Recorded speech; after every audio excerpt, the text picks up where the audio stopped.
manufacturing across North and South America. My equipment has been implemented at virtually every major pharmaceutical manufacturing plant in this country. That's given me a unique perspective. Bob. Thank you, sir.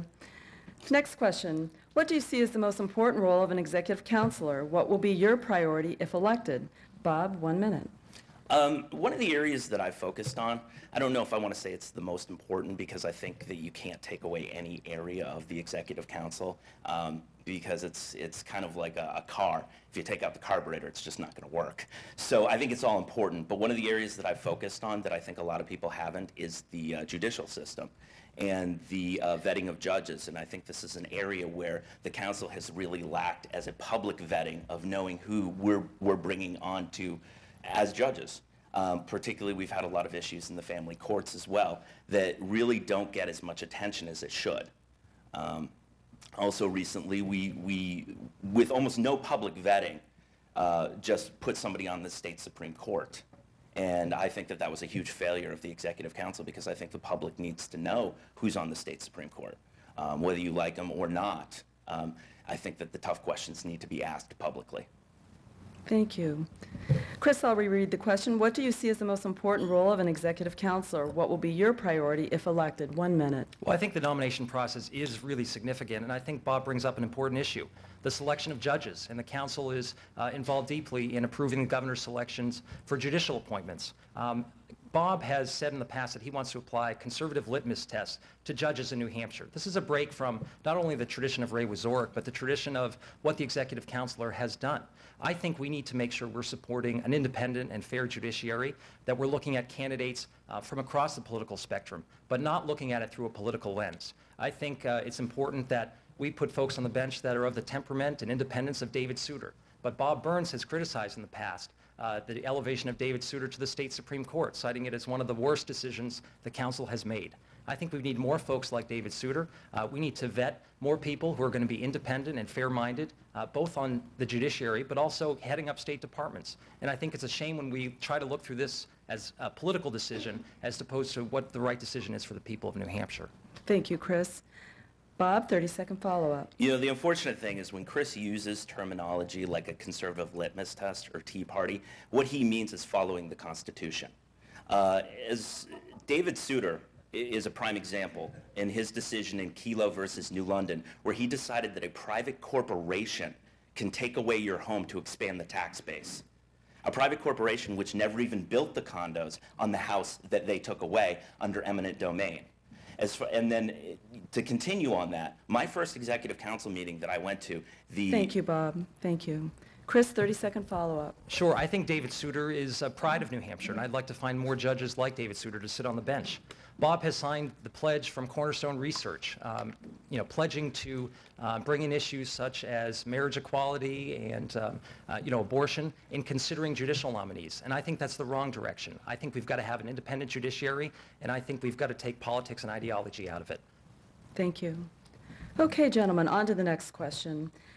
And Chris, you'll be the first one to respond to this. At the pre-primary Executive Council Forum held at the Chamber last month, those participating spoke of the need for an increased government efficiency and non-duplication of state services. Would you agree that the Executive Council itself, which has to approve any state contract in excess of $10,000, is an inefficient acronym? If you wouldn't, how can the council be made to operate more efficiently and effectively? Chris, 1 minute, please. I think the Executive Council can be deeply involved in finding efficiencies within state government. And I think it plays a critical role. You know, it dates to the colonial times when we didn't want to entrust too much authority in one executive. And I think the council has done that well over the course of history. Now, I think the last couple of years, we've had an agenda in the legislature and somewhat on the council as well that hasn't really represented the best interests of the people of New Hampshire. And so I think the Executive Council has got to get back to its historical role that it's played well. The council has a significant role in state contracts, and I think it should insist on efficiency. It should insist on new technologies. And when nominations are brought before the Executive Council, the councilors have to ask the tough questions to ensure that nominations to significant State Department positions, that those folks are going to follow out on those efficiency models and on those things that the council deems appropriate. And I think that's one way the council can find efficiencies and ensure that government is fiscally responsible. Thank you, Chris. And Bob, I'll reread the question. It's a long one. At the pre-primary executive council forum held at the chamber last month, those participating spoke of the need for increased government efficiency and non-duplication of state services. Would you agree that the executive council itself, which has to approve any state contract in excess of $10,000, is an inefficient acronym? If you wouldn't, how can the council be made to operate more efficiently and effectively? 1 minute. You know, I gave this a lot of thought yesterday and wondered how councilors really looked at it, 180 contracts at a time with just the telephone to rely on. During my first council meeting, I went up there with my iPad. Governor Lynch asked everybody to turn their phones and their iPads off. I turned mine off for a moment, then turned it back on because there were a lot of questions being raised that I actually wanted to do research on. The particular question was, it was spending highway transportation funds on something that had nothing to do with transportation, which was a violation of the state constitution. The Attorney General, who didn't have an iPad or the Constitution in front of him, said, well, there's precedence for violating the Constitution, so we should continue on with it. So it was the use of using some new technology, like my iPad in there, that I could realize, you know, in real time without having to go ask anybody else, you know, what's going on and this and that. And I think that, you know, one of the things that we could do at the state level is not have a state trooper show up to your house on Friday with a giant stack of paper, but actually email it to you. Thank you, Bob. Thank you. Chris, 30-second follow-up. Sure, I think those are good suggestions, but I think it's going to take more than one executive counselor with an iPad to really realize efficiencies in bringing innovation into state government. We have a vacancy now at the Office of Information Technology, and so a new individual will be put in that position and approved by the next executive council. And so I think making sure that person is in touch with new technologies and in touch with the generational changes in technology and applying those models to state government, I think is really important. Thank you. Bob, 30-second follow-up. Absolutely, I agree. And the information technology or the central IT, to what I have heard, is actually been kind of a disaster. And I would possibly want to look at maybe going into a new direction or restructuring central IT altogether. But I do think it's important that we truly vet these candidates to be the commissioners and the heads of something like central IT and not look at the old boys network of, hey, you're a friend of a friend. But we also have to get realistic and really look for the best people to do the best job and pull them away from private industry as well. Thank you, Bob. And Bob, you'll be the first person to answer this question.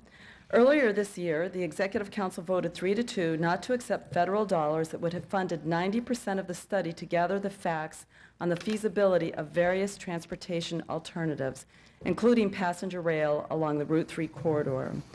Do you agree with retiring Councilor Ray Rezorg, who, in voting to conduct the study, said we need to have the facts before we make decisions? And if this issue is revisited next year, how will you vote? Bob, that will be 1 minute. No, I don't agree with the rail study. The situation is we've done this rail study over and over again. There isn't a single rail in America that is making money. We have a rail that goes through New Hampshire. It's the Downeaster. At a current rate, Maine, I believe, subsidizes it at $8 million a year. Rail is great. I love the railroad. I used to live in Europe, and I would ride the train everywhere. It's fun. It's great. And when you're living in Europe and you have these centralized little cities and everybody can get to the railroad, that's awesome. Unfortunately, we're very spread out in the United States, and very few people ride these trains, and these trains take huge subsidies. I would rather the money that we put into rail and rail studies to go to something like buses. Buses allow everybody to get to work. Buses allow the elderly to get where they need to go. Buses allow people on welfare or who have drug problems and have lost their license to, instead of being on the government dole, actually get a job. Thank you, Bob. Thank you. Chris, 1 minute, please. Thanks, Robin. I do agree with Councilor Rezorg that we should be studying this issue. You know, the business community started off the drive for this, and the chambers in Manchester and Nashua got behind this and actually raised some money in the private sector to apply for this grant. I really think it's important that we look at building a multimodal system of transportation for the future that includes a widening of 93, that includes a vibrant airport, good bus service, which the state has invested a lot of money in and is serving the commuters quite well on the 93 corridor, but also to study the issue of passenger rail. I think it could be a significant long-term economic boom for this region to develop passenger rail along the Capital Corridor. That doesn't mean it's necessarily the right solution or that should be completed tomorrow, but with the federal money available to study this, I think it's a shame for the council to say no to it. I think Ray Wazork was very right in responding and listening to the needs of the business community, and I think this is an important economic development project that should be studied, and we should consider it in the mix of transportation options for the future. Thank you. Bob, that will be 30 seconds for you as a follow-up. I think this is the prime example between fiscal responsibility and fiscal irresponsibility. The train is a wonderful idea, but it's not practical, and it's never been practical. And maybe someday it will be practical, and then maybe that day we'll have the money to fulfill this dream of building a train. But at this point, it's not going to be a huge economic boom to New Hampshire. It's not going to bring jobs to New Hampshire. And in fact, what you're doing is you're only shifting jobs from one area to another. From those people pumping gas to selling cars will now be working on the train. Thank you, Bob. Chris, 30 seconds. Well, I believe in having all the facts on the table, and I think this is an important study that could have given us additional information for our leaders to make the right decisions for our future. This could have been an economic development project, and it could have brought jobs in terms of construction, but also jobs along the freight rail that would have been developed too. So I think going forward, our leaders do best when they have all the information, all the facts at their fingertips, and they're able to make informed decisions. Thank you. Next question, gentlemen.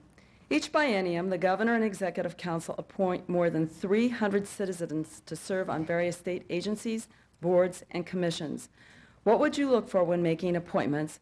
What would you have a litmus test of any kind? Chris Pappas, 1 minute, please.